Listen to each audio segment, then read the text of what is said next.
A la economista Susana Arbeleche, directora del Centro de Estudios del Partido Nacional y asesora de Luis Lacalle Pou, a hacer sus comentarios.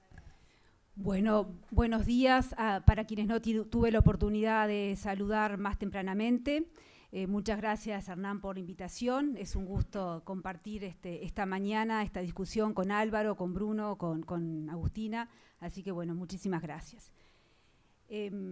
Permítame, Álvaro, una reacción rápida a tus últimos comentarios antes de empezar la presentación, porque no puedo dejar pasar algo que se me viene a la mente.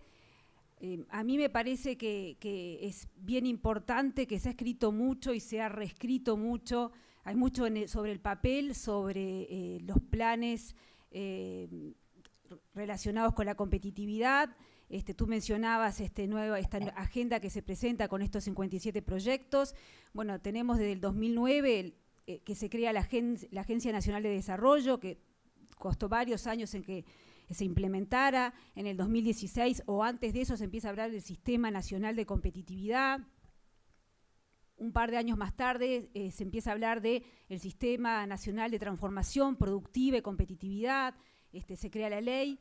Un año más tarde, o sea, hace pocas semanas, se renombra esto con Uruguay, Transforma Uruguay, si no me equivoco. O sea, yo creo que es importante los diseños, pero creo que donde se nos va la vida y lo importante es ver los resultados que todo esto que está escrito tiene. O sea, eso es lo primero que... O sea, yo escucho mucho nombre y comparto que las cosas hay que sentarse, hay que planificar, hay que estudiarlo, pero bueno, al final lo que importa es los resultados. Y bueno, creo que tenemos la oportunidad en la mañana de hoy de compartir un poquito con respecto a estos resultados, cómo nos vemos, dónde nos vemos ubicados en términos de competitividad.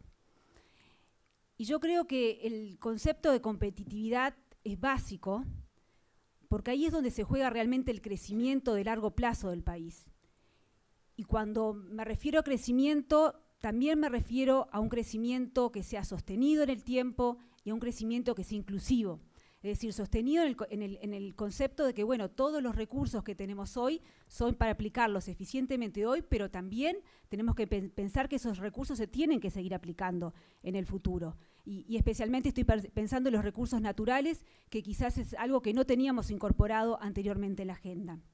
Y cuando hablo de un crecimiento que sea inclusivo, estoy pensando que los beneficios de ese crecimiento tienen que llegar a todos en un momento en el tiempo, pero también acá hay un concepto de sostenibilidad, porque también tiene que llegar a las generaciones futuras. Lo que hagamos hoy tenemos que estar pensando el impacto que tiene sin duda para adelante, y quizás sí estos conceptos tampoco los teníamos incorporados anteriormente, y como decía Álvaro, nos limitábamos a pensar en que el crecimiento era el aumento en el PIB, ¿verdad? El aumento en la cantidad de bienes y servicios que produce un país. Bueno, eso es una medida, pero el concepto de crecimiento tiene que ser, a mi juicio, muchísimo más amplio.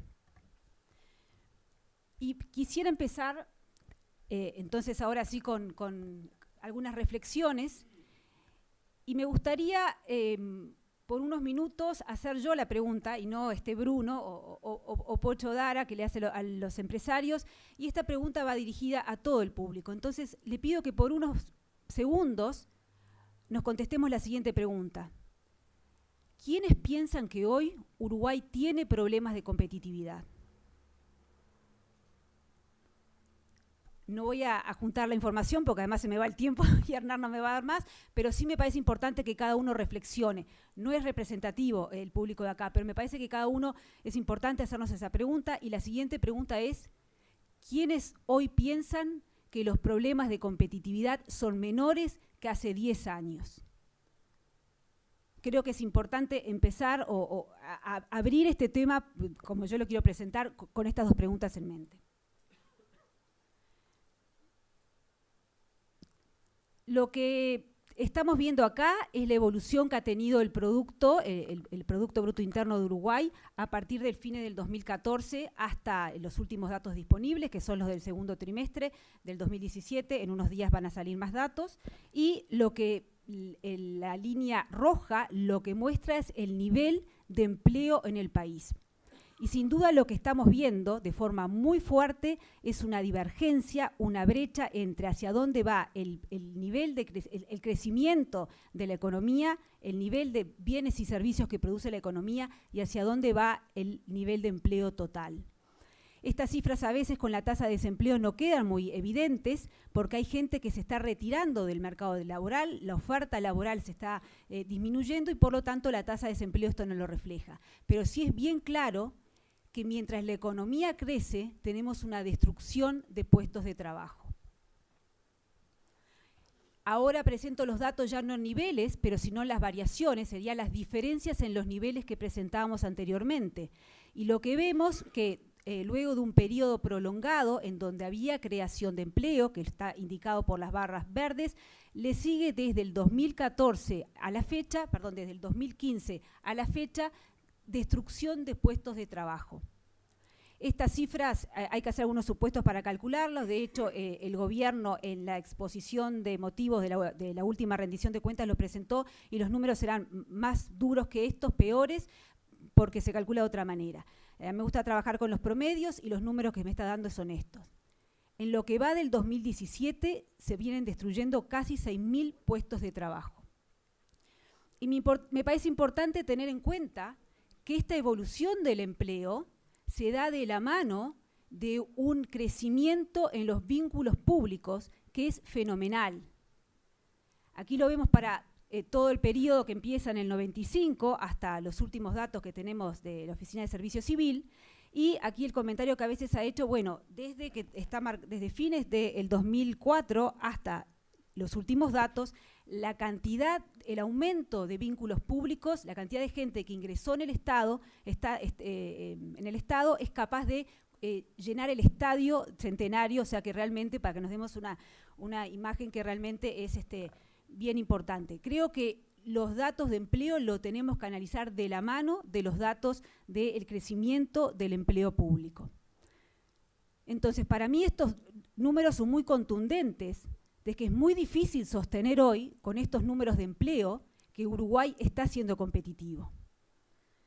Agrego un dato sobre la cantidad de empresas en concursos. Desde el 2008 tenemos la ley de concursos, que de alguna manera simplificó el proceso, y lo que observamos es que este año está siendo récord en número de concursos de empresas.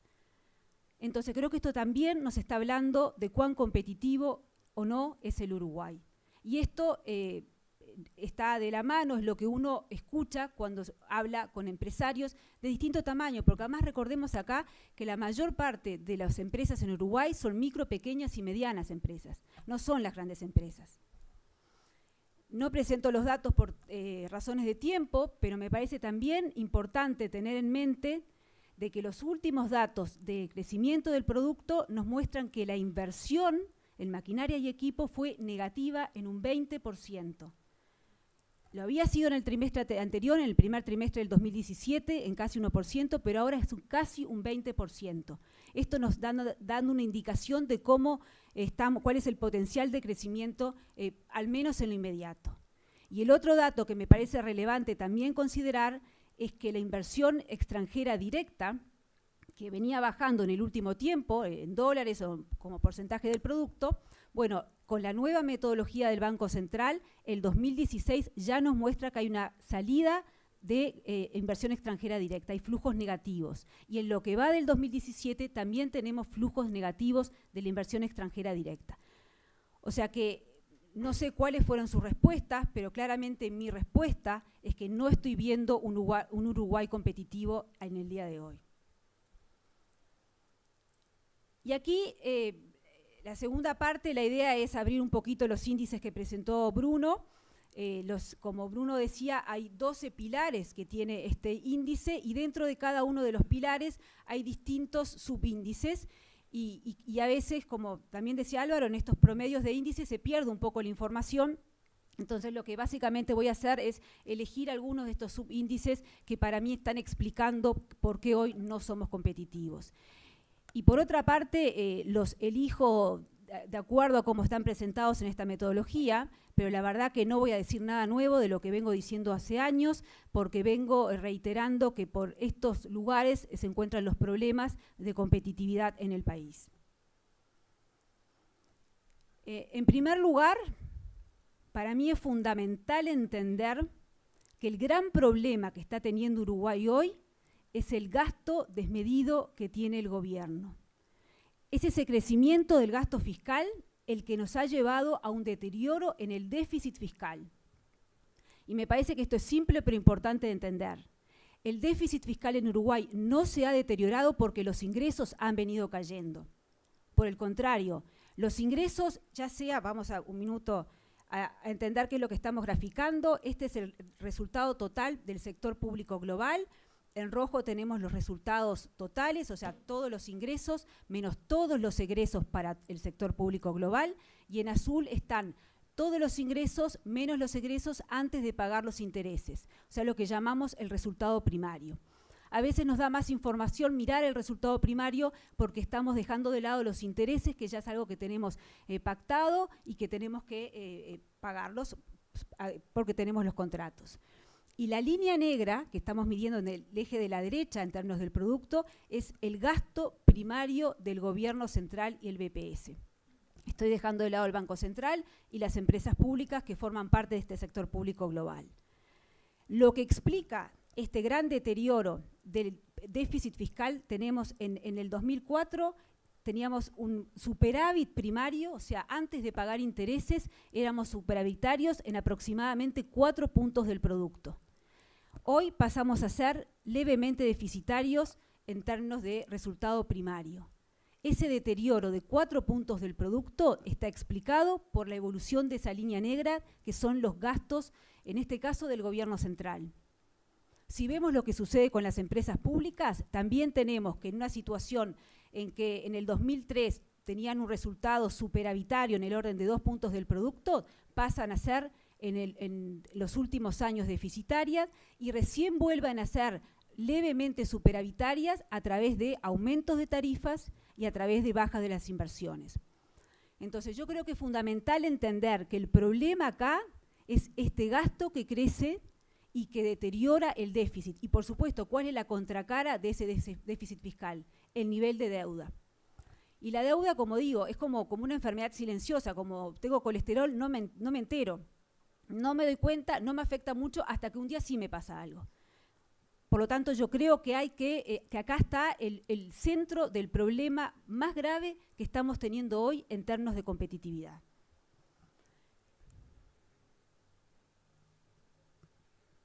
Perdón. ¿Y cuál es la solución del gobierno a este mayor gasto? ¿Qué es lo que hace el gobierno cuando gasta y no encuentra un límite a este gasto? La solución es más impuestos. La variable de ajuste parece ser que siempre va a venir por el lado de los impuestos. No hay una referencia, no hay un mirar a ver dónde podemos ser más eficientes, dónde podemos generar ahorros de manera de tener un resultado fiscal mejor o de manera que nuestros empresarios, cualquiera sea su tamaño, cualquiera sea su nacionalidad, no tengan que cargar con esta mochila de impuestos. La solución para todo esto terminan siendo los impuestos. Y aquí lo que estamos presentando son 2 índices dentro de en realidad son tomados de 2 pilares distintos, que eso solamente Bruno se lo puede recordar, pero que es el impacto que los impuestos tienen en los incentivos a invertir, que es lo que se marca en azul, y los incentivos sobre el trabajo. Y obviamente calificamos mal porque todo impuesto va a implicar una mochila para cualquier emprendimiento y para cualquier trabajador. Esto me parece que es bien relevante. Y creo que el caso más claro en este sentido, de que más gastos implica más impuestos, y el más cercano en el tiempo, es lo que ocurrió en la discusión de la rendición de cuentas de 2016. Y ahí yo creo que no gustó el calificativo que yo hice de que la rendición de cuentas 2016 era como un cálculo de servilleta, pero realmente lo que se hizo fue, se sumó, se restó, se sumó en un cuadrito, llegamos a que necesitamos 112 millones de dólares y la respuesta para los 112 millones de dólares fue más impuestos. No se pudo mirar otra alternativa de cómo generar esos ahorros. sino que los 112 millones de dólares se financiaron con más impuestos a los juegos de azar y impuestos a la tasa consular. De vuelta, el mismo concepto de que el ajuste fiscal se hace vía impuestos y se sigue haciendo vía impuestos, y aquí el subíndice que elegí dentro de los presentados por el foro es el que se refiere a la eficiencia del gasto del gobierno, en donde ustedes podrán ver que primero que vamos descendiendo, o sea, cada vez estamos peor, y estamos en el lugar 117 de 137 países, ¿verdad? O sea que realmente el concepto de eficiencia del gasto es muy difícil de medir. Me encantaría que haya más estudios en Uruguay sobre la eficiencia del gasto, cómo estamos o cómo está nuestro gobierno asignando los recursos para determinados objetivos, pero aquí el foro nos ofrece un indicador donde claramente nos muestra que estamos mal posicionados. Y de vuelta, volviendo al concepto de la rendición de cuentas 2016, estos 112 millones de dólares que se necesitaban significaban un porcentaje muy menor de todo el presupuesto que se estaba manejando, el presupuesto de 14.000 millones de dólares. No era posible obtener a través de una mayor eficiencia en algunos de los rubros estos 112 millones. Simplemente una explicación para transmitir mi preocupación de que si no, el Estado no cambia la manera de concebir cómo operar, es muy difícil que el Uruguay realmente sea competitivo. Dije que los ajustes fiscales se habían financiado a través de impuestos. El otro gran financiador de los ajustes fiscales han sido las tarifas públicas. Esto lo vimos en reiteradas oportunidades. Con esta administración lo vimos en el verano de 2015, bueno, en realidad era la administración de Mujica, antes de que hubiera cambio de gobierno. Tuvimos en el 2016 y ayer tuvimos anuncios nuevamente de nuevos aumentos de tarifas públicas. Anuncio que fue dado desde el Ministerio de Economía y Finanzas, claramente mostrando que lo que hay atrás es un fin recaudador. El gobierno necesita ajustar sus cuentas y el gobierno acude una vez más al aumento de tarifas públicas. Y acá la discusión no es si comparo con la inflación, comparo con esto. Acá la discusión es, cada empresa pública tiene sus paramétricas, tiene sus costos, en donde entra la inflación y una otra cantidad de cosas, y eso es lo que hay que mirar. Y lo que hay que mirar también no es solamente lo de hoy, sino qué es lo que viene ocurriendo sistemáticamente en el pasado, en donde las tarifas notoriamente se incrementan por encima de los costos que le piden las propias empresas. Obviamente que además hay un concepto de eficiencia de la propia empresa. Y aquí, en estos surtidores que nos muestran al día de hoy, el 1 de enero, le reitero que este va a ser como un 10%, no, sí acá, más caro. Lo que vemos en naranja es el ingreso de los 45,9 precios por litro de la gasolina super. Vemos cuánto va para ANCAP, que aquí puede haber, como digo, un concepto además de eficiencia, pero además en rojo todo lo que es impuesto. O sea que aumentan las tarifas y es más recaudación vía impuesto, vía tarifas, pero también más recaudación vía impuestos. Yo creo que le estamos poniendo una mochila a los empresarios, de vuelta, cualquiera sea su tamaño, peor si son microempresas. Cuanto más chico creo que el impacto es peor, que es muy difícil ser competitivo en este entorno. Aquí lo que presentamos es el mismo precio, en este caso, de la nafta, pero cómo ha evolucionado en los últimos años y lo que está en celeste bien oscuro, el más arriba de todo, por eso líderes en la región, es el que se refiere a Uruguay y el resto son los demás países de la región. Entonces, con este panorama es muy difícil poder sostener que los emprendimientos, que hacer negocios en Uruguay hoy no sea muy difícil. Un segundo tema que me parece sumamente importante, y que esto lo comentábamos con Bruno, que creo que en el índice ahí tengo algunos comentarios que se podría abordar de otra manera. Sí me atienden, ¿no? ¿Perdón? Sí me atienden, digamos. tú dijiste que ya eran muchas preguntas y que más preguntas no ibas a pedir porque ningún empresario iba a contestar. El tema de inserción internacional para mí es básico. Para mí es básico para el crecimiento, para la incorporación de nueva tecnología, para que realmente el país haga lo que hace mejor, ¿no? Para eso tiene que ir acompañado de otras políticas, por supuesto. No es que una apertura inexorablemente va a llevar a mayor crecimiento, pero es bien importante. Y aquí la calidad de cómo se inserta un país en el mundo, o sea, la cantidad de acuerdos comerciales que tenga, el tipo de acuerdos comerciales, los aranceles que están en estos acuerdos, todo esto es fundamental. Y mi comentario al índice era que en realidad lo que estaba captado era, por un lado, el nivel de las exportaciones como porcentaje del producto, en lo que se refería, que mencionó Bruno, al tamaño de mercado, porque ya no importa solo el país, sino también el mundo. Por ahí teníamos una referencia, y por otro lado, el pilar que se refería a la eficiencia del mercado de bienes hablaba del nivel de importaciones con respecto al producto, y alguna otra cosa más. Pero me parece que faltan elementos para medir realmente la calidad de esa inserción internacional. De cualquier manera, más allá de los elementos, de vuelta vamos a los resultados. Y acá presento uno de varios, y quienes están acá seguramente tengan muchísimos más. Acá estamos presentando lo que pagó Uruguay en materia de aranceles el año pasado por sus exportaciones. Son casi 250 millones de dólares, de los cuales la carne pagó casi 175 millones de dólares. Eso es tremenda mochila que estamos poniendo para los exportadores. Entonces me parece que como tantos otros indicadores, ¿cuántos de los productos que exportamos se hacen dentro de un acuerdo de libre comercio? No más del 30 a 35%. ¿Con qué arancel entra la carne de Uruguay a China? No es cero, como Australia y Nueva Zelanda, 12%. O sea, todos esos son indicadores que al final nos están costando y nos están haciendo que sea difícil tener un entorno competitivo. El tema de infraestructura de transporte es otro de los indicadores que abrimos dentro de infraestructura en general. Esto ya lo mencionó Bruno, seguimos muy mal y de los peores en la lista, tanto en materia ferroviaria como en materia de transporte vial.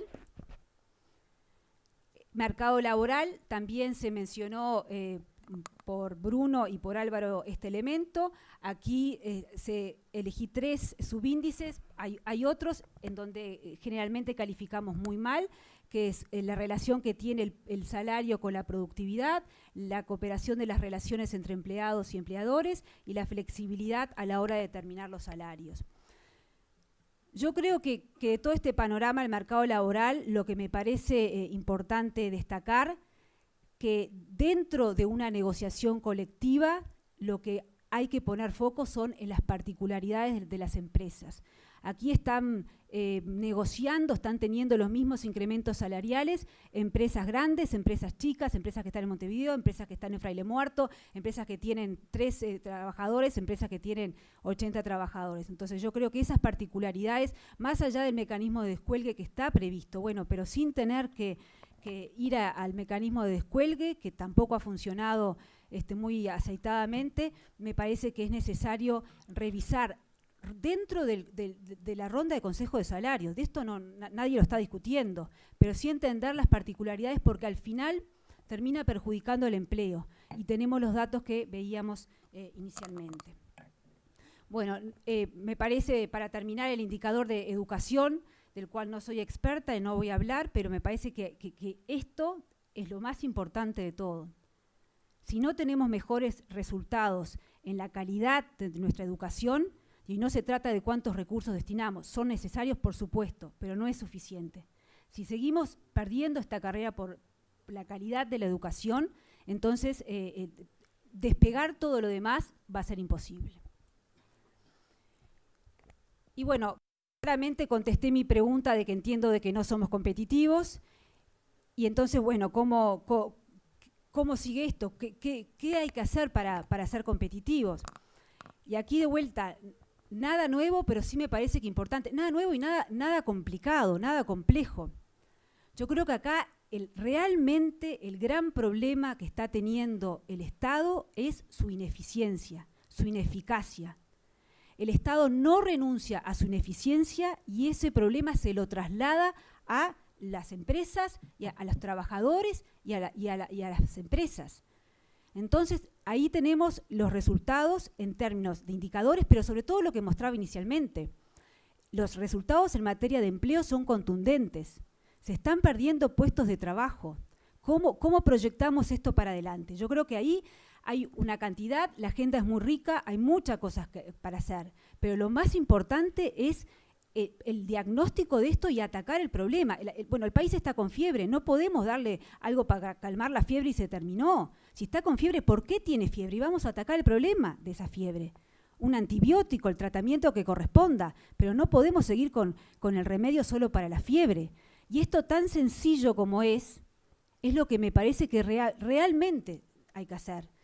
Me parece que se necesita la decisión política para ir por un Uruguay que realmente sea más eficiente y quitarle la carga a las empresas, la carga en temas impositivos, la carga en temas de tarifas públicas. Ideas no nuevas, los números son bien claros. Por supuesto que también en materia de inserción internacional, y es todo relacionado, hay mucho para hacer. Veíamos algunos de los costos, no veo una agenda clara, no veo cuál es el rumbo, no hay avances en la cantidad de tratados de libre comercio firmados, si se firman no se aprueban hasta la fecha por el Parlamento. Esperemos que en estos días el relacionamiento con la Unión Europea se pueda cerrar una larga etapa. Y bueno, y hay que tomar una postura con respecto al Mercosur. El Mercosur no ha cumplido con sus objetivos básicos en tema de comercial. Digo, ya no voy a las coordinaciones macro o sectoriales. Entonces hay que repensar el Mercosur, que no sea una jaula que no nos permita relacionarnos con el resto del mundo. Somos distintos dentro del Mercosur, busquemos los mecanismos que los hay para que podamos avanzar a distintas velocidades. Sí, quizás, sí, no, dentro de un mismo paraguas, pero que nos permita a países distintos, con índices de apertura distintos, que evolucionemos de distinta manera.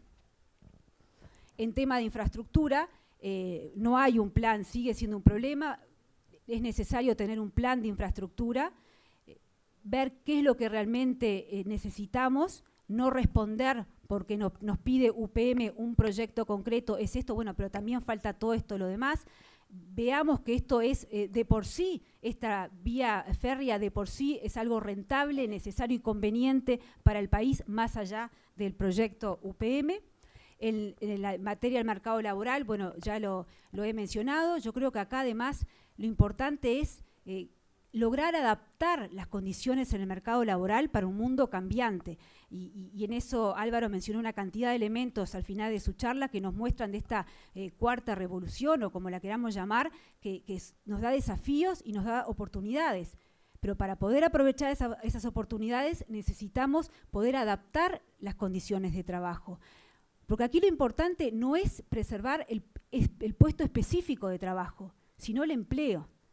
En la medida que además veamos automatización de tareas, y es difícil tener una estimación de esto, hay de OPP, hay de algunos colegas que han hecho, lo que está claro que la automatización de tareas va a tener un impacto en el mercado de trabajo. Bueno, tenemos que estar preparados para que no tenga un impacto negativo en el empleo, sí que haya cambios en los trabajos.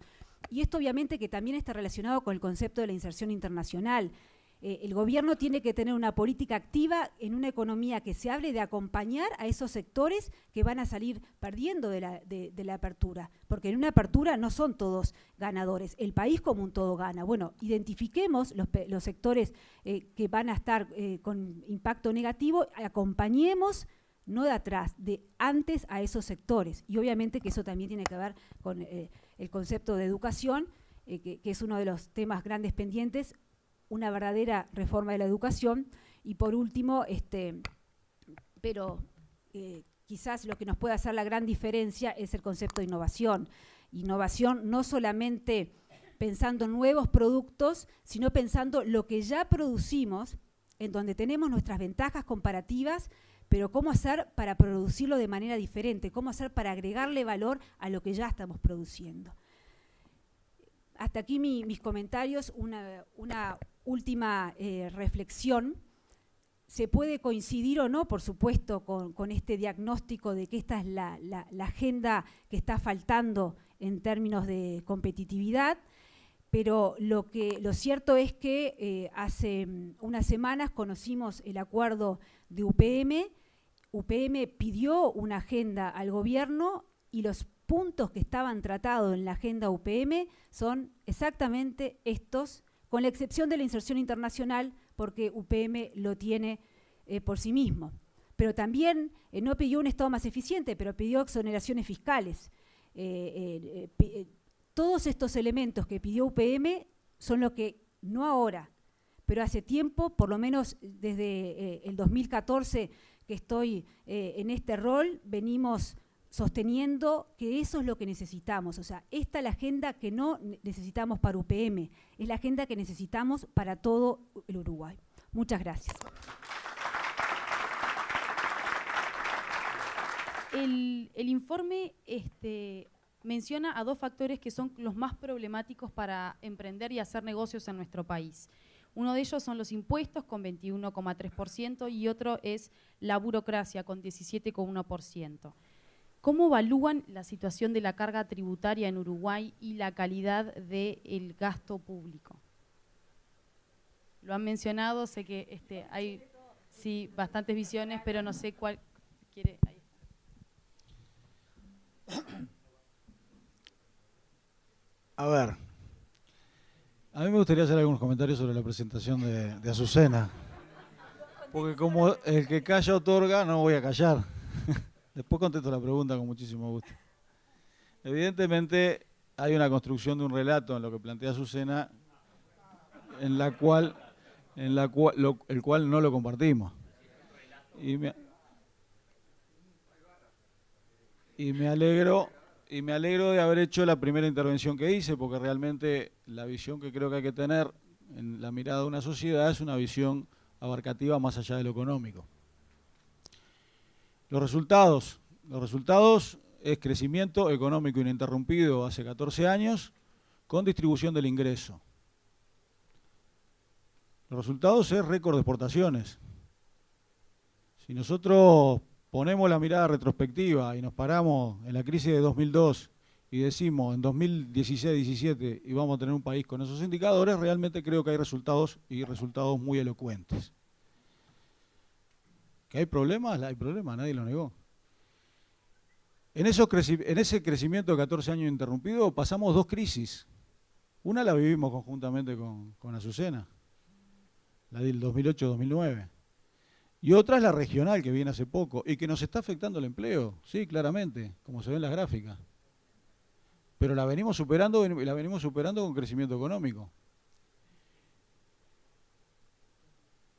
No hay que subestimar la construcción institucional. Cuesta mucho construir en el Uruguay. Yo trabajaba en el sector privado. Cuando llego al sector público en el año 2005, en la Corporación Nacional para el Desarrollo, que hubiera querido empezar de cero, realmente, empezamos un proceso de construcción institucional de lo cual estamos convencidos. ¿Por qué? Porque históricamente, si hoy tenemos niveles bajos de inversión del sector privado en materia de innovación, de desarrollo, etcétera, que es la punta de la madeja del proceso de crecimiento y desarrollo de un país, sin políticas públicas, los resultados estuvieron a la vista históricamente. Entonces sí hay que incorporar políticas públicas y políticas públicas serias a favor de esto. Y el raconto que hizo Azucena me toca muy de cerca. La Agencia de Desarrollo fue creada cuando estábamos en el Ministerio en el año 2009, pero no fue implementada hasta el año 2015. La discusión en el Parlamento acerca del sistema de transformación productiva y competitividad fue prácticamente contra todos. Es muy difícil concientizar en Uruguay de que hay que crear un Estado eficiente, pero es necesario ese rol del Estado desde nuestro punto de vista, porque sin esa presencia no existen determinadas cosas. Hay que ir al interior. Hay que ver cómo determinados programas están impactando hoy, están generando apalancamiento de desarrollo. A ver, hay varias cosas, pero lo de los vínculos, lo voy a saltear, lo de los vínculos públicos, ya ha sido explicado varias veces. En el gasto de gobierno, yo diría, el gasto de gobierno es endógeno en un 70%. acá depende mucho de dónde uno está sentado. Si está sentado en el gobierno, si está sentado en la oposición. Realmente hay cosas que es muy dificultoso, Azucena, vos lo sabés, de poder cambiar. Y endógeno implica pago de salarios y pago de jubilaciones, por ejemplo. Las tarifas públicas, que es el tema de la coyuntura más inmediata, ¿no? Uno trata de sacarlo esto de la coyuntura, trata de ponerlo en perspectiva. De la coyuntura más inmediata, las tarifas públicas cayeron en términos reales desde el año 2005 27%. No fue así la historia de este país. No fue así.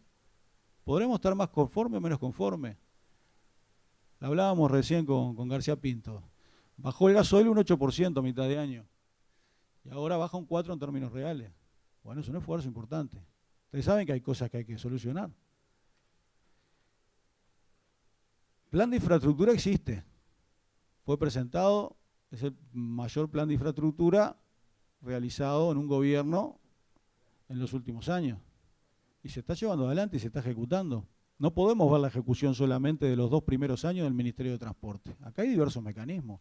Hay inversión de empresas públicas, hay inversión del Ministerio de Transporte que se ha incrementado enormemente en este año 2017 porque han empezado a operar determinados mecanismos. Y está el funcionamiento de las PPP que lleva su tiempo. Pero es un mecanismo que cualquiera que esté sentado en el gobierno va a necesitar.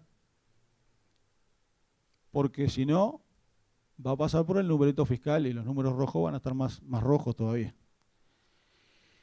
El tema de UPM, no podemos contraponer, y esto es un discurso que a mí me parece que es peligroso, no podemos contraponer UPM contra el resto del país. Se han aplicado absolutamente las herramientas existentes, muchas de ellas que existían con anterioridad. A veces se plantea que podemos pecar de fundacionalismos, ¿verdad? Y pensar, bueno, esto nunca existió.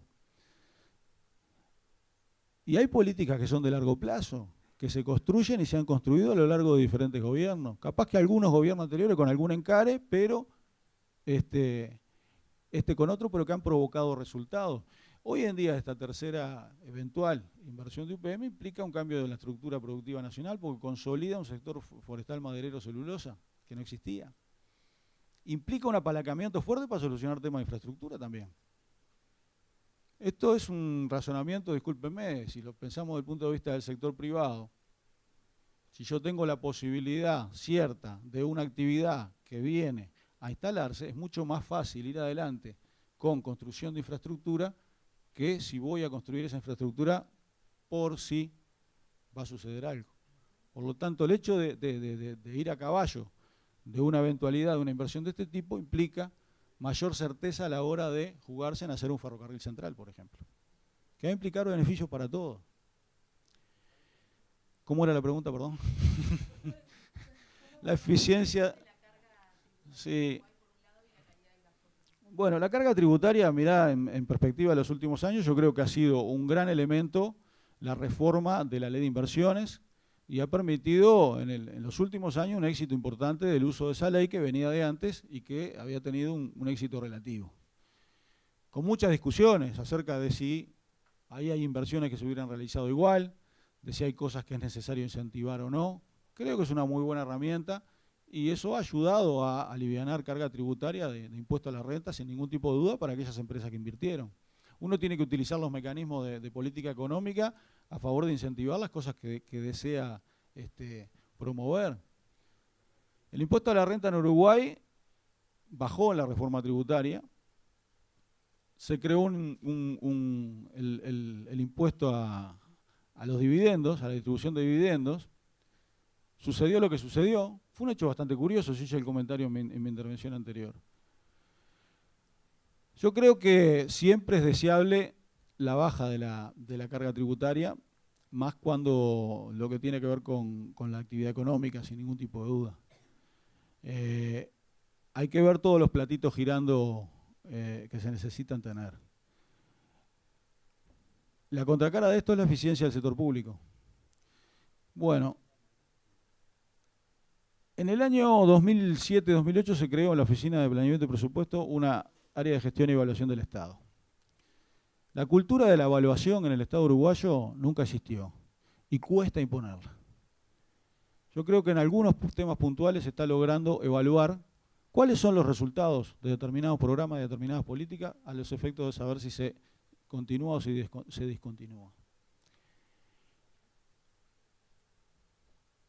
Hay gran cantidad de trabajo concreto, particularmente con empresas públicas, en materia de la mejora de su eficiencia. En la visión más general, vamos a tener una... Yo creo que también en el relato aquí por debajo está el tema de que la reforma del Estado, ¿no? Los uruguayos tenemos como el tema del imaginario la reforma del Estado de hace muchísimos años. En algún momento quizá pensamos todos que era un pase mágico que se podía realizar de un día para el otro. Dentro de la semana que viene, los invito, vamos a tener una intervención con la excusa de los 50 años del Banco Central y de la OPP. Vamos a estar con Mario Vergara, haciendo un raconto de los cambios institucionales que ha tenido el Uruguay en los últimos 12 años. Mario ya sacó un libro de varios autores, es realmente grande la cantidad de cosas. Creo que le faltan un montón de cosas, por eso le planteé hacerlo y vamos a estar presentando. ¿Por qué no se percibe por la sociedad uruguaya esa enorme cantidad de cambios que han habido? Yo también me lo pregunto desde el Estado. Y muchas veces también desde el Estado sufrimos, los que estamos allí, efectos de la burocracia existente. Bueno, creo que habría que reflexionar sobre determinados mecanismos históricos también que tienen que ver con el funcionariado público por todo el espectro político. Por todo el espectro político.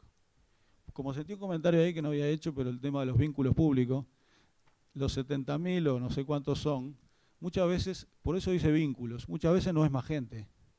Muchas veces son maestros que trabajan en la escuela de mañana y después son maestros comunitarios y eso parece como dos vínculos.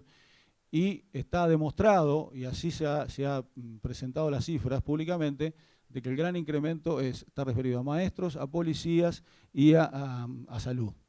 Por lo tanto, esto está directamente relacionado con servicios que la población recibe. No me quiero extender más sobre esto, porque si no ya... Gracias. No recuerdo la pregunta, después me la sé.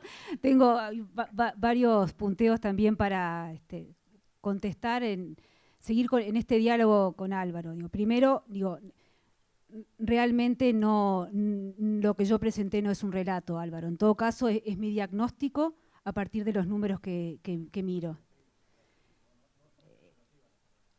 Si simplifico en algunos conceptos para que el lenguaje sea más simple, eso no quiere decir que detrás de eso no haya un análisis serio y detenido de los números que se presentan. No, déjame aclarar, no, relato no es peyorativo, relato es una determinada manera de ver la realidad. Bien. Es válida. Perfecto. En ese sentido sí quedó claro cuál es mi diagnóstico, que puede ser o no compartido por otras personas. Y en lo que yo presenté, creo que en ningún momento hice ninguna alusión a un problema de institucionalidad, porque justamente, por suerte, es uno de los índices, es uno de los valores, en los índices donde estamos, creo que Bruno fue, como dijo, bastante bien. No, yo creo que estamos bien, que ahí realmente es uno de los puntos que estamos bien. Y dentro de ese pilar, el único subíndice que califica mal justamente es la eficiencia en el gasto del Estado, que creo que está ahí, que rompe los ojos. Es una lástima que está ahí porque en todo lo demás venimos muy bien. El segundo punto que tú mencionabas con respecto al gasto. Hay gasto endógeno y hay gasto que no es endógeno. Y lo que aumentó fue todo. Aumentó el gasto endógeno y el no endógeno en el 2016 y lo que está pasando hasta el momento. Y dentro del gasto endógeno, y esto también es válido para el gasto social, lo que importa es también la eficiencia. Porque el gasto social, para mantenerse, tiene que ser transparente y tiene que ser eficiente. Y en eso claramente lo que estamos viendo todos los días, lo que está pasando en términos de salud y lo que la comisión investigadora está justamente analizando, son aspectos en donde, sin entrar a ver qué fue lo que pasó exactamente, claramente no se está siendo eficiente con los recursos que se están destinando a una mayor cobertura de la población, en lo cual nadie puede estar en desacuerdo. O sea, el tema es, no por no ser mi plata no voy a despilfarrarla, tengo que ser absolutamente responsable y lo que yo veo, y es lo que intenté mostrar ahí, que se gasta y se gasta no importa, me doy vuelta y pido más impuestos o pido tarifas como es el día de hoy. Y con respecto al tema de también del gasto endógeno que tú mencionabas, aquí quiero ser clara. Yo en algún momento, o sea, tú has mencionado mi referencia a la posibilidad de recortar jubilaciones. Y ahora tú decís, el gasto endógeno también es salarios y jubilaciones. Yo nunca hablé de recortar jubilaciones. Por el contrario, jamás hablé de recortar jubilaciones, pero sí me parece que es importante considerar que en estos gastos endógenos, en la última rendición de cuentas, el equipo económico se asombra porque de cada 5 pensiones que otorga el Estado, una es por invalidez. Y ahí dice, bueno, tenemos que prestar atención. A eso me refiero de ser eficiente, hacer las cosas bien. Porque si no, el que realmente necesita la pensión por invalidez, y uno conoce casos de gente que la está tramitando y no la consigue, no le llega. Ese es el punto. Lo mismo pasó en la rendición de cuenta pasada. La sorpresa fue por el lado de los seguros de enfermedad. Se alababa que se había hecho más eficiente el instrumento para pedir el seguro por enfermedad y acto seguido, en la exposición de motivos, se decía, bueno, pero tenemos que ver si esto se está cumpliendo de forma cierta. De vuelta, que el seguro de enfermedad llegue para el que está enfermo, no para el que no quiere ir a la casa. Digo. Eso me parece, a eso me refiero de eficiencia. Entonces también creo que se puede ser eficiente con el gasto endógeno. Ese era mi punto. Eso me parece que es lo más importante aclarar. Infraestructura, digo, sigo sin ver un plan general. Veo que sí se presentó los 12.360 millones de dólares. El gobierno del Frente Amplio hace 3 años que está, se presentó en el 2015, creo. No.